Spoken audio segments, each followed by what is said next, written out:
Jo vaig entrar a Unió Democràtica quan començava la carrera de dret, després de parlar amb companys universitaris de política, i un d'ells va ser el que em va portar a Unió Democràtica.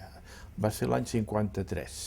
No hi havia altra manera d'entrar dintre d'Unió Democràtica que el contacte persona a persona, en funció de que el que volia confessar, utilitzàvem la paraula confessar, en un possible militant, doncs es feia càrrec de si aquella persona mereixia confiança o no mereixia confiança, perquè clar, ens arriscàvem tots plegats.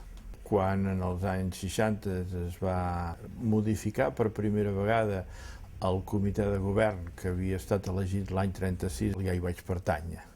I de fet, amb algunes interrupcions, però poquetes, he estat membre del comitè de govern fins avui. Hi havia una ponència que va tractar de la immigració.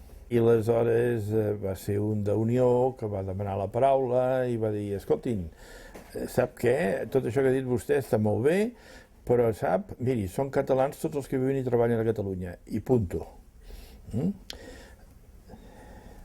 Em perdonareu la petita vanaglòria de dir que vaig ser jo. Aleshores, en Jordi Pujol s'ho va fer seva, afegint-li allò "i tenen voluntat de ser-ho", i això va ser el leitmotiv dels 23 anys de govern d'en Jordi Pujol.